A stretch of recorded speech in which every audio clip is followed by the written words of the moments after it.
এখন সাকিব ভাইয়া যেরকম পরিবর্তন হয়েছে, আমি যখন কাজ করেছি সেই এখন তো 2024, 10 বছর প্রায়। তো সেই জায়গার সাকিব খান আর এখনকার সাকিব খান আসলে টোটালি ডিফারেন্ট। তো এটা আসলে আমাদের বাংলাদেশের জন্য অনেক গর্বের যে সাকিব খান আমাদের দেশের চলচ্চিত্র ধারাটা অনেক চেঞ্জ করেছে। এটা আমাদের জন্য অনেক গর্বের, এবং এই চেঞ্জটা আসলে আমি মনে করি যে সাকিব ভাই যদি আমাদের মানে দেশের সিনেমাতে কিন্তু এই চেঞ্জটা করেনি। উনি যখন কলকাতা সিনেমা করেছে তখন আমার কাছে মনে হয় উনি উনার সম্পর্কে বুঝতে পেরেছে, উনাকে ভাঙতে পেরেছে। উনার লুক থেকে শুরু করে উনার ড্রেস আপ, গেট আপ, সব কিছু উনি ওখান থেকে আমার কাছে মনে হয় যে পরিবর্তনটা হয়ে এসেছে। এই পরিবর্তনটা আসলে আমাদের দেশ থেকে আরও আগে করা উচিত ছিল। যাই হোক, যেটা হয়েছে আমি অবশ্যই অ্যাপ্রিসিয়েট করি। এই চেঞ্জটা সাকিব ভাই এনেছে, এবং আমাদের চলচ্চিত্র এখন সাকিব ভাই এক নামেই মানে ইন্ডাস্ট্রি পরিবর্তন করেছে। এটা অনেক বড় পাওয়া আমার কাছে। সাকিব ভাই এই বয়সে এসে যদি নিজেকে ভেঙে করে আবার নতুন করে জন্ম নিতে পারে, আপনারা কেন পারছেন?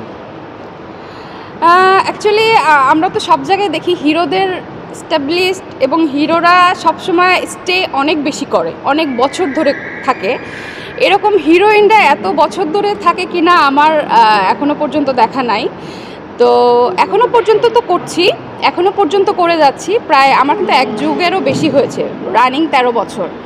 তো যতটুকু করেছি আমি কিন্তু টানা 8 বছর একদম হিরোইন হয়েছি, এখনও কাজ করছি। বাট থাকে না, হিরোরা তো একদম শেষ বয়স পর্যন্ত, আমি যদি ভুল না করি বুড়া বয়স পর্যন্ত ওরা ইয়াং থাকে। মানে যেমন আমি তামিলের কথা বলি, তামিলের হিরোরা যত বয়স হয় ওদেরকে তত ইয়াং মনে হয়, তত ওদেরকে মনে হয় যে ওরা ম্যাচিউর, তত ওদেরকে সব কিছুতে অ্যাক্টিং বলেন সব কিছুতে পারফেক্ট মনে হয়। তো আমার কাছে মনে হয় যে হিরোদের বয়স হলে ওদের চাহিদা বাড়ে, হ্যাঁ, আর হিরোইনরা বয়স হলে ওদের চাহিদা কমতে থাকে। প্রথমে নায়িকা থাকে, তারপরে হচ্ছে হয় বোনের ক্যারেক্টার বা ভাবির ক্যারেক্টারে চলে আসে, তারপর মা খালার চরিত্র চলে আসে। সেটা হচ্ছে যে আমরা যেটা অভিযোগ পেয়েছি যে বাংলাদেশের নায়িকারা বিয়ের পরে ইমোশনালি জামাই ভক্ত হয়ে যায়, সিনেমা থেকে তারা নিজেকে করে। এটা আসলে কতটা সত্য? আসলে বাঙালি নারীদের কথা বলতে অন্যরকম।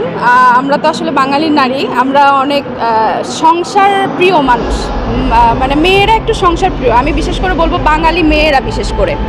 তো যারা একবার সংসারে চলে যায় তাদের অনেকেই আছে যে সংসার টিকায় রাখার ক্ষেত্রে এবং সংসারকে ভালোবাসতে গিয়ে তখন হয়তো বা তার পেশাগত কাজটা অনেক পিছিয়ে যায়। বাট অনেকেই আছে এটা আবার মেনটেনও করতে পারে। যেমন আমি কিন্তু 3 বছর ধরে সব কিছু মেনটেন করছি, আমার সংসারটাও মেনটেন করছি, আমি আমার ক্যারিয়ার জগতও আমি মেনটেন করে যাচ্ছি। আসলে আপু, এর আগের প্রসঙ্গ ধরে বলতে চাই, আপনি যেহেতু পার্শ্ববর্তী দেশের কথা বললেন বা তামিলের কথা বললেন, নায়করা যত বয়স বাড়ে তাদের আমি গুটিয়ে নিয়েছি সেটা না, কাজ আসলে তো কাজ করব। আমার কাছে যে সিনেমাগুলো আসে আমার ব্যাটে বলে এবং সব কিছু মিলিয়ে যদি আমার কাছে ভালো লাগে তখনই আমি রাজি হই, তখনই করি। আর বাপ্পির সাথে কাজ হয় না, 8টা সিনেমার আমার কাজ হয়েছে।